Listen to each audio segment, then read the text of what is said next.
창세기 49장, 50장, 오늘 마지막 장을 함께 살펴보도록 하겠습니다.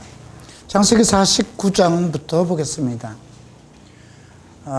야곱이 이제 임종이 가까워서 자기 아들들에게 유언하는 내용입니다. 이때 야곱의 나이는 147세였습니다. 이제 1절 보면 이렇게 기록되어 있네요. 야곱이 그 아들들을 불러 이르되 너희는 모이라. 너희가 후일 당할 일을 내가 너희에게 이르리라. 너희는 모여 들으라. 야곱의 아들들아 너희 아버지 이스라엘에게 들을지어다.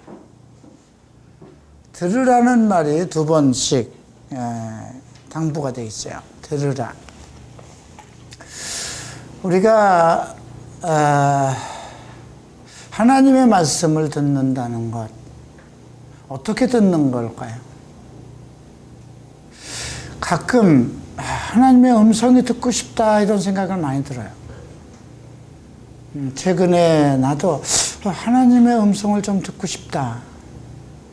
사람들이 무료할 때, 또 뭔가 스트레스가 많이 쌓일 때, 장래에 대해서 불투명해질 때, 그럴 때 뭔가 어떤 음성을 듣고 싶어하는 그런 마음을 갖지 않을까 싶은데요. 지금 이때는 이제 가나안 땅에 기근이 있어서 75명의 그 가족을 이끌고 지금 애굽에 들어와 있잖아요.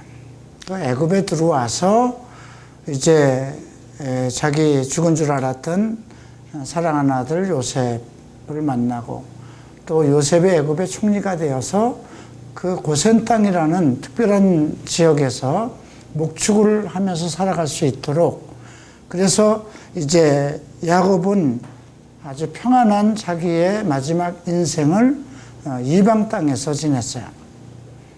그리고 이제 자기 아들들, 이제 하나님의 나라를 이끌어갈 12부족인 자기 아들들을 향해서 이제 마지막 유언을 하는 것이죠. 그래서 모여들으라 이렇게 합니다. 또 이스라엘에게 들을지어다. 이스라엘은 누구예요? 야곱이 또 새로운 이름이죠. 야곱이 태어날 때의 본성적인 이름이라면 이스라엘은 하나님 앞에서 헌신하고 있는 또 다른 이름이에요. 그러니까 육신의 사람이 야곱이라면 영적인 사람은 이스라엘이에요. 여러분들이 성경에 보면 이렇게 두 개의 이름, 우리가 베드로도 시몬, 그리고 베드로, 또 뭐 요한에게도 다른 이름을 또 주어주고, 이런 걸 봤을 때 뭐 오늘날 우리도 그렇게 두 개의 이름을 가져야 될까 이런 생각도 가질 수가 있겠지만 그렇지는 않아요. 이미 나라는 존재는, 과거의 사람이라는 사람은 죽었다고 생각을 해야 돼요.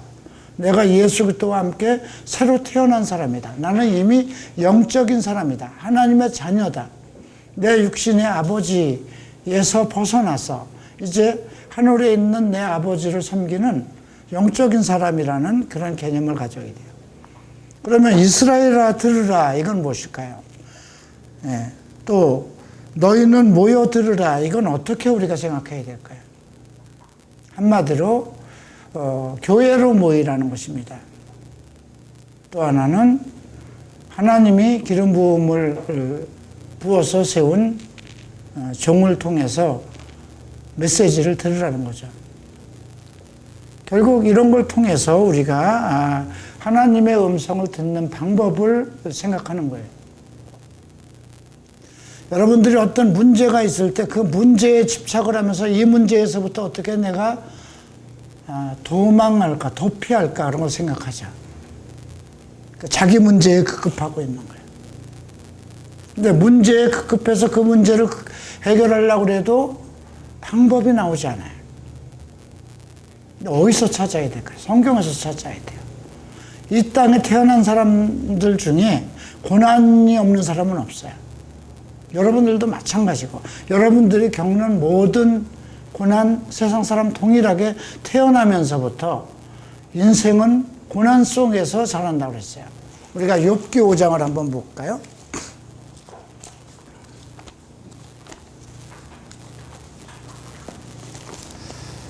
자, 욥기 5장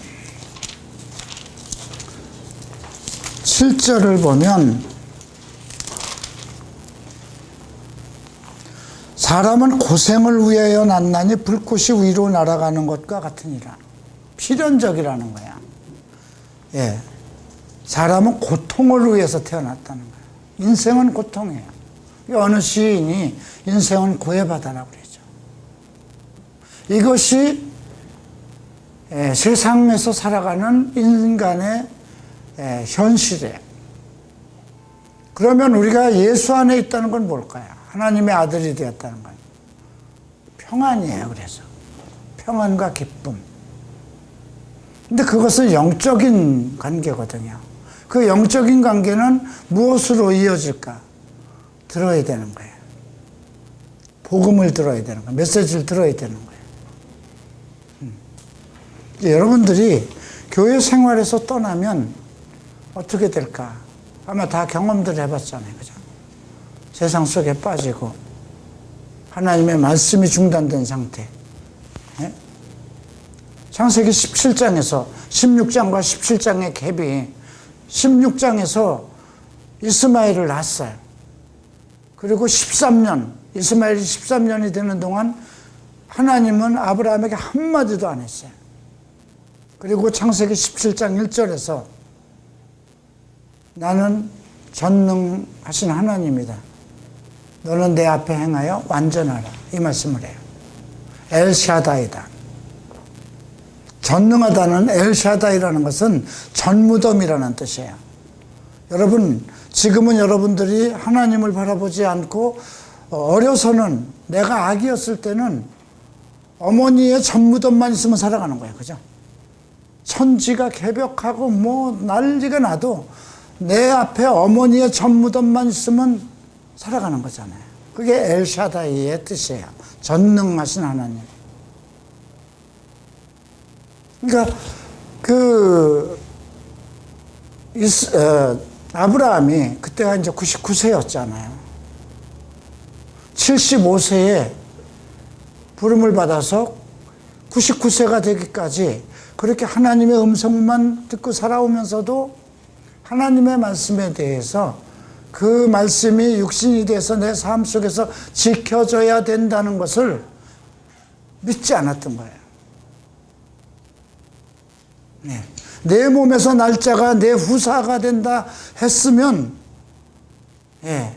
내 몸이라는 그 말 속에서 하갈이 들어오면 안 되는 거잖아요. 아브라함에게 부부는 창세기 2장에서 아담과 하와가 만났듯이 사라 하나가 자기와 같은 몸이잖아요. 그러니까 말씀이 육신이 되었다는 이런 뜻에 대해서 여러분들이 잘 생각해야 돼요. 지금도 마찬가지예요. 내가 어떤 문제가 있을 때 어디에서 해답을 찾을 거예요? 성경이에요. 말씀이에요. 성경은 나에게 지금 무엇이라고 말씀하시는가? 갑자기 성경 말씀에서 하나님의 음성을 찾으려면 그게 안 들려요. 그러나 쭉 공부를 계속 해오면 많은 말씀이, 스토리가 내 머릿속에 들어가 있는 거예요. 여러분들이 영화를 봤으면 그 많은 영화를 봤어도 배너 하면 배너의 어떤 중요한 스토리가 남아있어요. 그죠? 네. 하나님의 말씀도 마찬가지예요. 내가 창세기부터 쭉 공부를 해왔으면 어떤 하나님의 말씀이 내 머릿속에 들어있는 거예요. 그런데 내가 상황이 지금 감당할 수 없는 그 상황이 딱 되었을 때 내가 하나님한테 청하는 것이, 하나님 어떻게 할까요?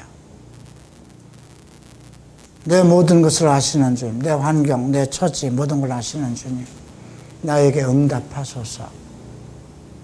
그랬을 때 어떤 말씀의 상황이 떠오르면 거기서 소망을 갖는 거예요. 여러분들이 아무리 인생이 고달팠더라도, 여러분들 인생이 이제 시작 단계지만, 내가 이제 70이 다 된 내 나이에서도 아무리 내 인생이 고달팠어도 욥만큼 괴롭지 않았어요. 그죠? 요셉만큼 고통을 심하지 않았어요. 그죠? 다니엘도 여러분 그게 우리가 볼 땐 다니엘이 궁중에서 그렇게 대우를 받고 그 바벨론의 총리가 되었지만 환관이었어요. 환관이라는 게 뭐예요? 넷이에요. 그러면 유다의 왕족이 이제 유다의 왕족으로 태어난 다니엘이 포로로 끌려가서 바벨론의 느부갓네살 왕의 직속 어떤 그 신하가 되는 건 환관이 된다는 뜻이에요.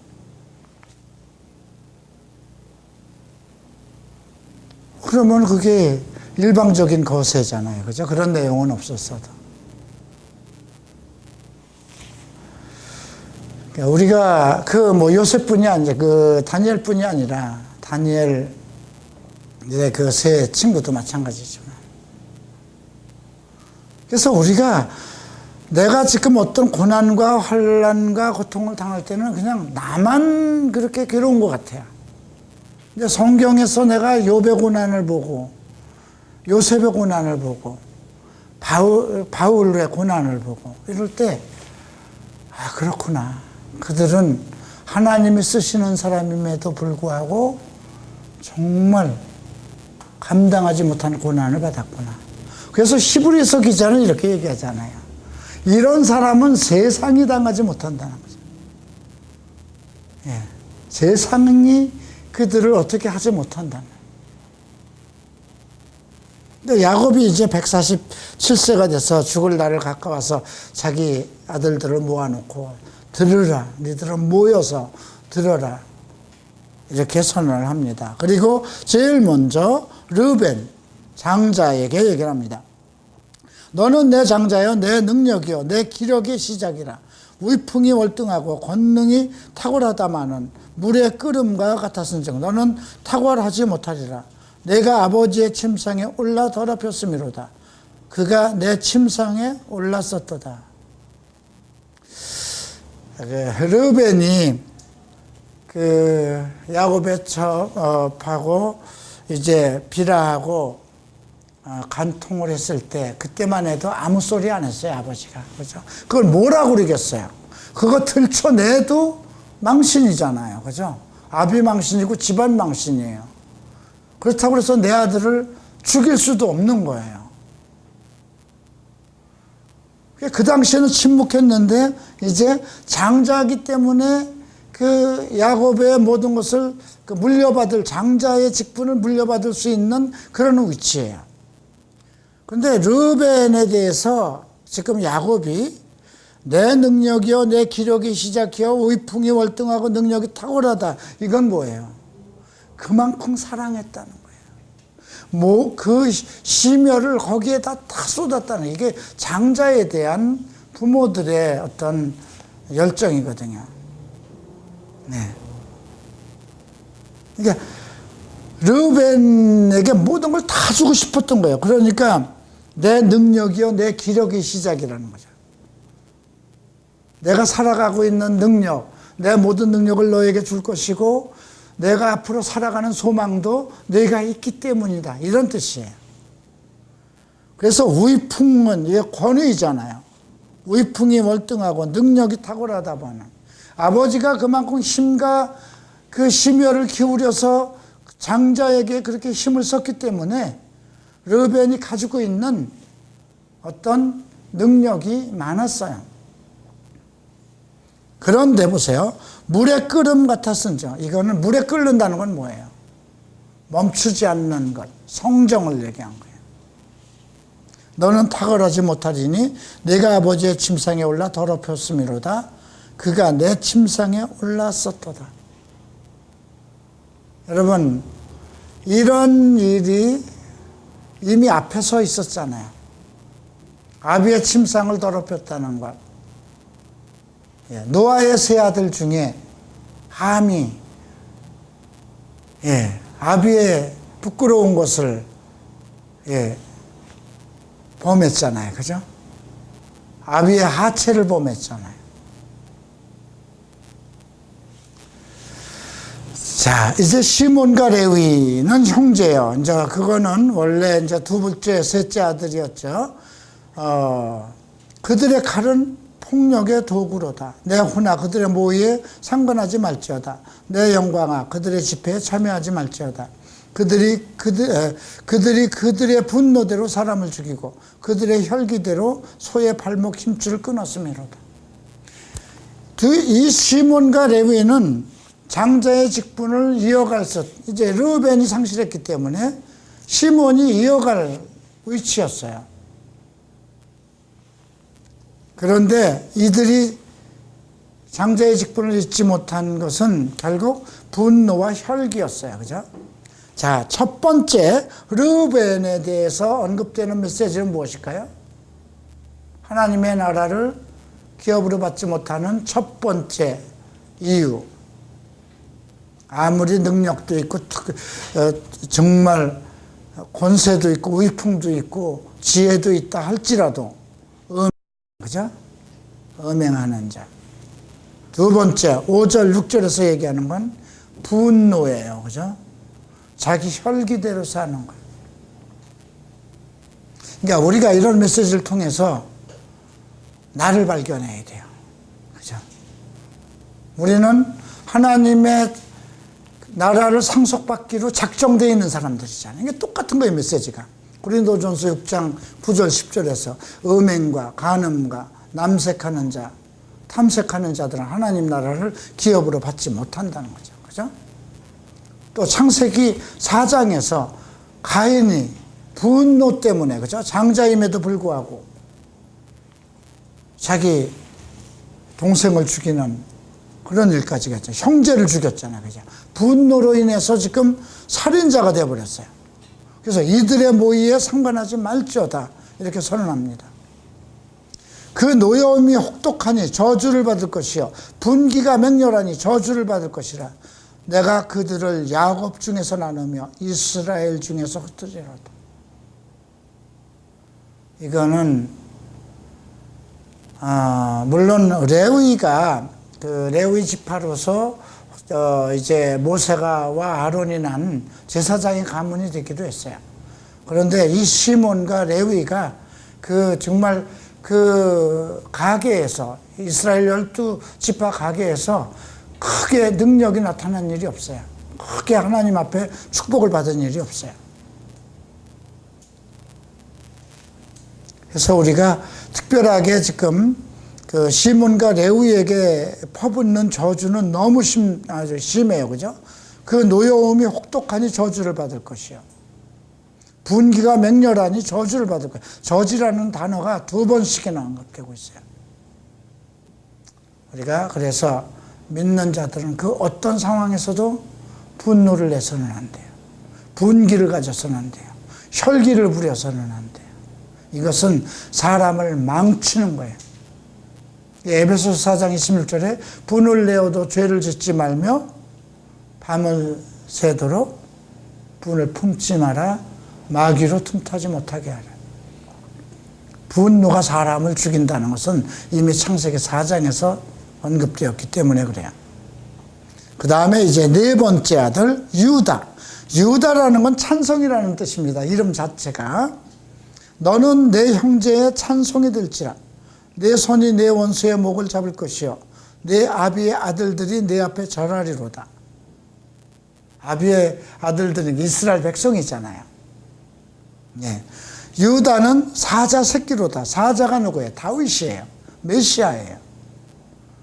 그러니까 유다 지파에서 메시아가 났고 유다 지파에서 다윗이 나왔지만 결국 메시아를 낳은 지파기 때문에 사자 새끼라고 그런 거예요.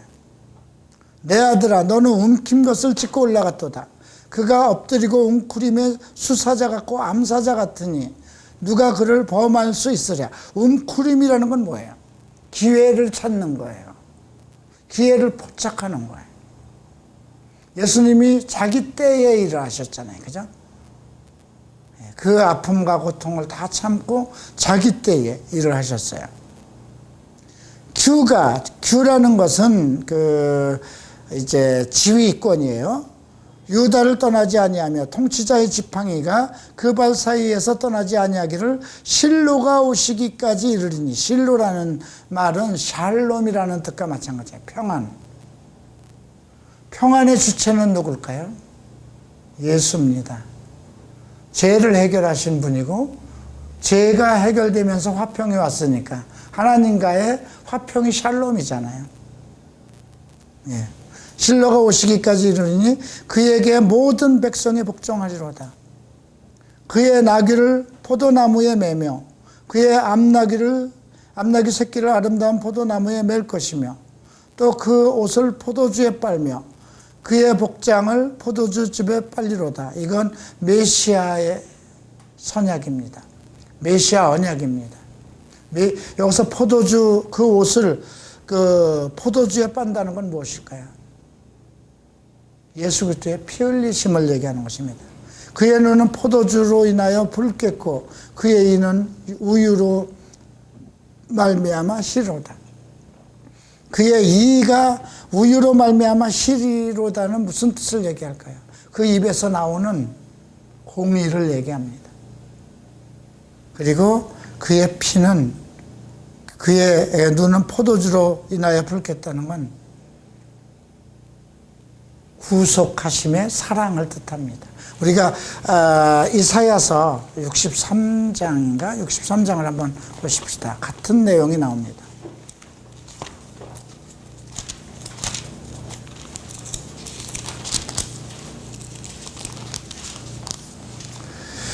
에돔에서 오는 이 누구며 붉은 옷을 입고 보스라에서 오는 이 누구냐. 그의 화려한 의복 큰 능력으로 걷는 이가 누구냐. 그는 나이니 공의를 말하는 이요 구원하는 능력을 가진 자다. 예수를 얘기하는 거죠. 에돔은 어디예요? 에돔은 에서의 그 지파예요. 근데 예수님이 통치하실 때에 헤롯이 에돔 지파였거든요. 예.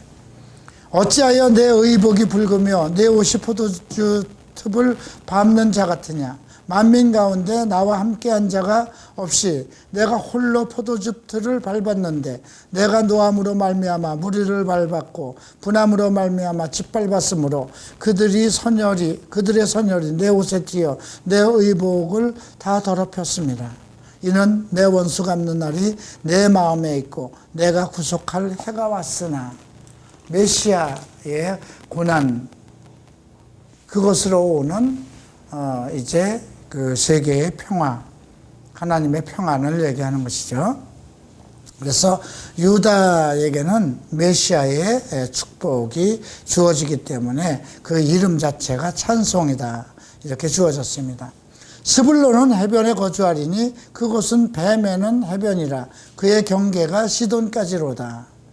이사갈은 상당히 이제 게을렀다고 그래요. 근데 이사갈은 양의 우리에 꿇어 앉은 건장한 나귀로다. 그러니까 아마 양의 우리에 꿇어 앉은 건장한 나귀라 했기 때문에 그는 쉴 곳을 보고 좋게 여기며 토지를 보고 아름답게 여기며 어깨를 내려 짐을 메고 앞제 아래에서 섬기리로다. 이 이사갈 지파가 크게 활동한 것은 드보라 선지 때에 그 시스라를 물리칠 때 한번 크게 전쟁에 참여했습니다. 그런데 그 외에는 뭐 별로 크게 활동한 것이 나타나지 않는데, 아마 이 건장한 나귀다 이런 걸 보면 스불론과 이사갈 이 둘은 나름대로 어떤 무역업과 어떤 유통 이런 쪽에 어떤 재능이 있었지 않았나 이렇게 생각할 수 있고요. 단은 이스라엘의 한 지파같이 그의 백성을 심판하리로다. 단이라는 말 자체가 원래 심판이라는 뜻인데요. 비라의 둘째 아들이죠. 단은 길섭의 뱀이요 샛길의 독사로다. 말급을 물어서 그 탄자를 뒤로 떨어지게 하리로다. 이 단이 나중에 이제 우리가 에스겔서에서도 배우지만 나중에 그 어떤 축복의 명단에서는 빠질 때도 있어요. 어떤 사람은 우리 한국 우리 한민족을 단군이라고 해서 여기에다 이렇게 비유시키는 사람들도 있는데 그건 아닌 것 같고요. 어쩌면 이것은 이 지파를 통해서 보면 단은 길섭의 뱀이여 샛길의 독사로다. 말급을 물어서 그 탄자를 뒤로 떨어지게 하는 자로다 하기 때문에 어쩌면 적그리스도의 영들이 여기에서 나지 않을까 그런 의미도 있고요. 나중에 계시록에 보면 백마를 탄 자가 막 이기려고 싸우려고 싸운다 이런 언급이 있는데 그것과 함께 연관돼서 볼 수도 있겠습니다. 여호와여 나는 주의 구원을 기다리나이다. 자, 갓은 군대의 추격을 받으나 도리어 그 뒤를 추격하는 자로다. 아셀에게서 나는 먹을 것은 기름진 것이라 그가 왕의 수라상을 차리리로다. 아마 아셀 지파는 특별히 아마 왕을 잘 공경하는 그런 지파였는가 보죠. 납달리는 노인 암사슴이라 아름다운 소리를 바라는도다. 또 요셉은 무성한 가지 곧 샘 곁에 무성한 가지라. 샘 곁에 있는 나무는 잘 자랄 수밖에 없죠. 그 가지가 담을 넘었도다. 그러니까 담을 넘었다는 것은 범위를 넘었다는 겁니다. 그러니까 그 가지가 담을 넘었다는 것은 가지에서 열매를 맺는 거잖아요. 그죠? 그래서 애굽에서 사실 열매를 맺잖아요. 그 요셉이 활 쏘는 자가 그를 학대하며 적개심을 가지고 그를 쏘았으나 활 쏘는 자들은 그를 공격하는 형제들을 뜻할 수도 있고요. 요셉의 활은 도리어 굳세며 그의 팔은 힘이 있으니 이는 야곱의 전능자 이스라엘의 반석인 목자의 손을 힘입음이라. 자, 야곱의 팔에 힘을 언급합니다. 또 야곱의 활을 얘기합니다. 이것은 야곱의 공의로움, 어떤 온전한 정의를 얘기하죠. 활이라는 것은 죄를 보고도 우리가 그 표적을 벗어난 화살이라고 그러거든요. 그런데 요셉은 온전한 하나님의 뜻대로 살았다는 것이죠. 그런데 그렇게 살 수 있었던 것은 야곱의 전능자 이스라엘의 반석인 목자의 손을 입었다. 결국 하나님 안에서 그렇게 시작됐다는 것입니다. 그래서 장자권을 야곱의 장자권이 사실 요셉에게 가죠. 내 아버지의 하나님께로 말미암아 그가 너를 도우실 것이라. 전능자로 말미암아 그가 내 복을 주실 것이라. 위로 하늘의 복과 아래로 깊은 샘의 복과 젖먹이는 복의 태의 복이로다. 위로는 하늘의 복, 그리고 아래는 깊은 샘, 그죠? 또 젖먹는 복과 또 태의 복. 예. 내 아버지의 축복이 내 선조의 축복보다 나아서 영원한 산이 한없음 같이 이 축복이 요셉의 머리로 돌아오며 그 형제 중에 뛰어난 자의 정수리로 돌아오리로다. 내 아버지의 축복이 내 선조보다 더 높다는 건 무슨 뜻이에요? 아브라함이나 이삭보다도 더 야곱이 주는 그 축복이 야곱에게, 요셉에게 정말 큰 축복을 내리는. 그래서 요셉의 머리에 돌아오며 그 형제 중에 뛰어난 자의 정수리로 돌아오리라. 그 정도로 요셉은 하나님의 주권 안에서 큰 축복을 받았다는 것을 알 수 있고요. 요셉의 이제 아우 베냐민에 대해서 나오죠. 베냐민은 물어뜯는 일이라 아침에는 빼앗는 것을 먹고 저녁에는 움킨 것을 나누리로다. 원래 베냐민이 왜 이런지는 모르겠지만 결국 좋지 않은 그런 예언을 받네요. 아침에는 빼앗은 것을 먹고 저녁에는 움킨 것. 고난을 얘기하죠. 이들은 이스라엘의 12지파라. 이와 같이 그들의 아버지가 그들에게 말하고 그들에게 축복하였으니 곧 그들 각 사람에게 분량대로 축복하였더라. 그가 그들에게 명하여 이르되 내가 내 조상에게로 돌아가니 나를 햇사람 헤브론 밭에 있는 굴에 우리 선조와 함께 장사하라. 아브라함과 이삭이 머물고 있는 곳에 자기를 이제 같이 묻으라고 매상지로 산 것을 언급하죠. 이 굴은 가나안 땅 마므레 앞 막벨라 밭에 있는 것이라. 아브라함이 햇사람 에브론에게서 밭과 함께 사서 그의 매장지로 삼았으므로 아브라함과 그의 아내 사라가 거기 장사되었고 이삭과 그의 아내 리브가도 거기 장사되었으며 나도 레아를 그곳에 장사하였노라. 이 밭과 거기에 있는 굴은 햇사람에서 산 것이라. 야곱이 그들에게 명하기를 마치고 그 밭을 침상에 모으고 숨을 거두니 그의 백성에게로 돌아갔더라. 이렇게 해서 야곱의 인생이 이제 끝난 것고 이제 요셉의 시대로 옵니다. 50장에서 이제 보겠습니다. 요셉이 그의 아버지 얼굴에 굽으려 울며 입맞추고 그 수정들은 의원에게 명하여 아버지의 몸에 향으로 처리하게 하며 의원이 이스라엘에게 그대로 하되 40일 향료를 넣고 하는데 이건 애굽의 방법대로 한 거겠죠.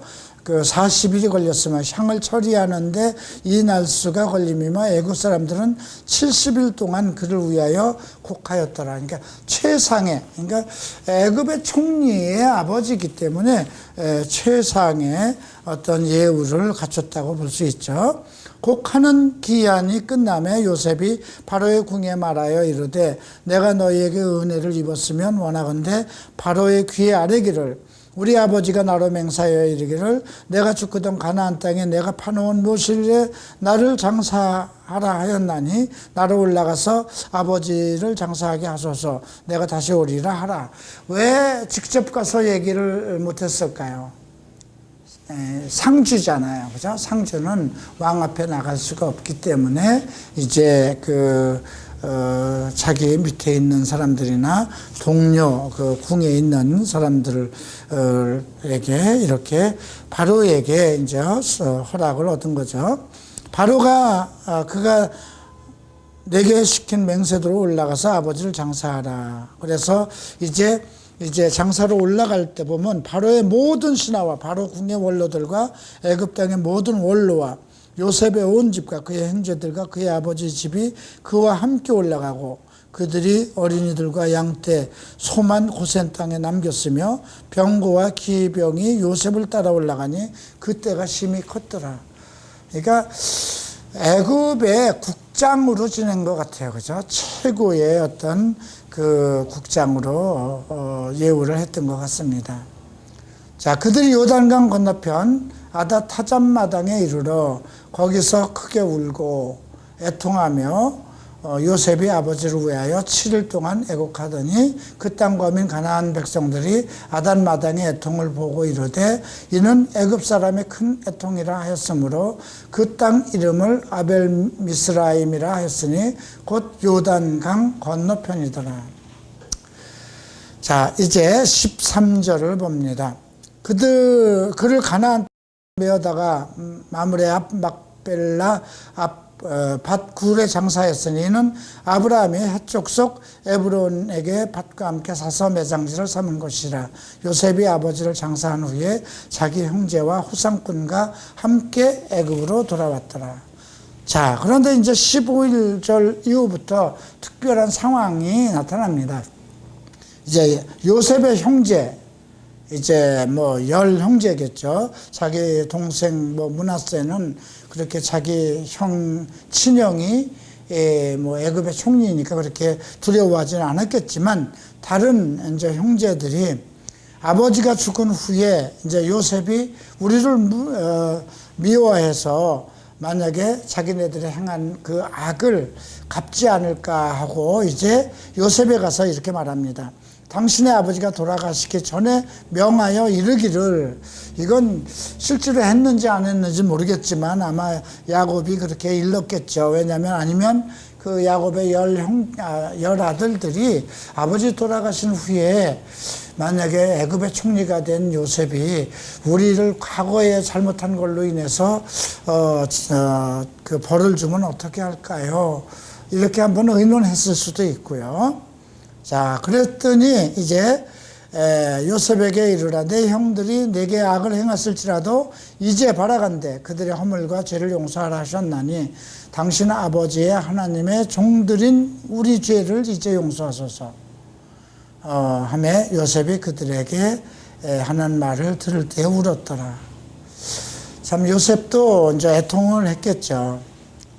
그리고 이제 이렇게 얘기합니다. 두려워하지 마소서. 내가 하나님을 대신하리까. 당신들은 나를 해하려 했으나 하나님은 그것을 선으로 바꾸사 오늘과 같이 많은 백성의 생명을 구원하게 하시려 하셨나니 당신들은 두려워하지 마소서. 내가 당신들과 당신들의 자녀를 기르리라 하고 그들을 간곡한 말로 위로하였더라. 여기서 우리가 발견할 수 있는 것은 죄가 그만큼 오래 남아있다는 거예요. 죄의 기억들이. 두려움이, 죄에 대한 두려움이. 우리가 그래서 그 요한 1서에도 죄의 형벌은, 죄는 그 죄 다음에 느껴지는 그것은 우리에게 형벌이라고 그랬죠. 죄는, 우리가 반드시 어떤 형벌을 가져오는 것이기 때문에, 그래서 이건 뭐 구약의 시대였으니까요. 우리는 어떤 죄를 가지고 있어요. 그죠? 죄에 눌리고 살아요. 그러나 예수 그리스도의 이름이 있기 때문에 우리는 그 죄를, 어떠한 죄든지 예수 그리스도의 피로 해결되지 않을 죄는 없어요. 그래서 무슨 죄도 과거의 어떤 죄라도 항상 고백하고 회개하는 그런 마음을 가져야 되겠죠. 어쨌든 죄가 이렇게 오랫동안 남아있는, 기억 속에 남아있는다는 것, 죄의 두려움이 있다는 것 우리가 알 필요가 있죠. 자, 요셉이 이제 애굽에 거주하면서 110세를 살았습니다. 그리고 에브라임의 자손 3대를 보았으며 므낫세 아들의 마길의 아들도 요셉의 스라에서 양육되었도다. 에브라임과 이제 므낫세가 모두 이제 그 자손들이 3대까지 보았다고 나왔습니다. 요셉이 이제 형제들에게 이르되 나는 죽을 것이나 하나님이 당신들을 돌보시고 당신들을 이 땅에서 인도하여 내사 아브라함과 이삭과 야곱에게 맹세하신 땅에 이르게 하시라고. 요셉이 또 이스라엘 자손에게 맹세시켜 이르기를 하나님이 반드시 당신들을 돌보시리니 당신들은 여기서 내 해골을 메고 올라가겠다 하라 하더라. 요셉이 110세의 죽음에 그들의 그 몸에 향재료를 넣고 애굽에서 입간하였더라. 그리고 나중에 이제 우리가 출애굽기를 보면 출애굽기 13장에서 이스라엘 백성이 애굽에서 나올 때 모세가 애굽의 해골을 가지고 나와요. 그래서 이런 걸 보면 이제 모든 것들이 이 성경의 기록대로 이어져 가고 있다는 것 우리가 이해할 필요가 있고요. 그 요셉의 그 해골에 대해서, 뼈에 대해서는 여호수아 24장에서도 언급되고 있습니다.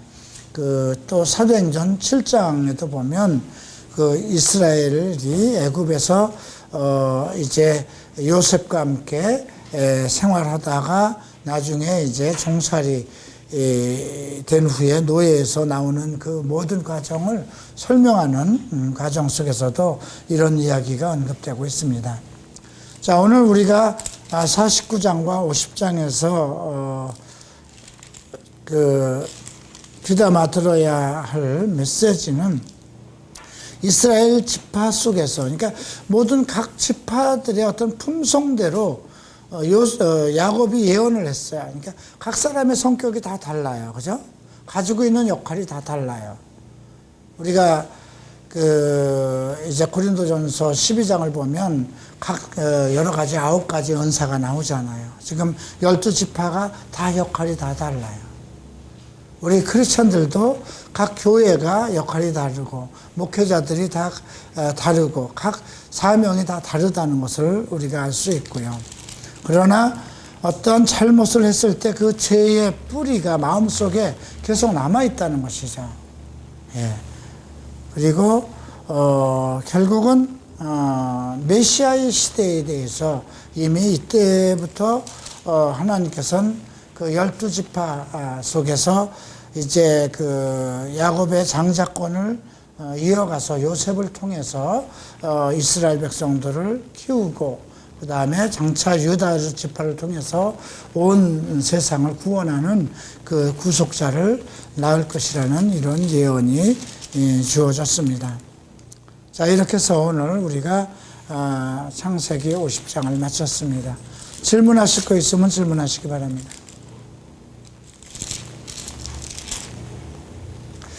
모든 힘의 근원이 어디서 나올까요? 오늘 르벤에겐 얘기했잖아요. 너는 내 모든 능력이요, 나의 기력의 시작이요. 사람에게서 나가는 거잖아요. 그죠? 근데 그건 아무 의미가 없는 거예요. 그죠? 근데 요셉은 어디에서 힘을 얻었나요? 하나님으로부터. 그죠? 그의 모든 힘과 능력이 하늘로부터 왔다는 거예요. 마찬가지입니다. 우리가 사람으로서 가지고 있는 재능과 능력은 그것은 교만하게 된다는 거예요. 그래서 르벤이나 시몬이나 레위나 정말 그들이 장자의 직분을 가질 수 있는 그 아비의 어떤 능력과 권능을 다 받았지만 결국 그들은 음행과 분노로 인해서 그걸 상실했다는 것이죠. 유다처럼 그의 이름이 형제들 속에서 찬송받는, 그건 뭐예요? 화합이잖아요. 화해할 수 있고. 오늘 이러한 것들을 통해서 오늘 우리가 앞으로 장차 어떻게 살아가야 될 것인가, 내 재능과 능력을 바라는 것이 아니라 하늘로부터 오는 기름진 것, 또 하나님으로부터 오는 능력과 은혜와 구속의 능력으로부터 시작되어야 된다는 것을 살펴봤습니다. 기도하겠습니다.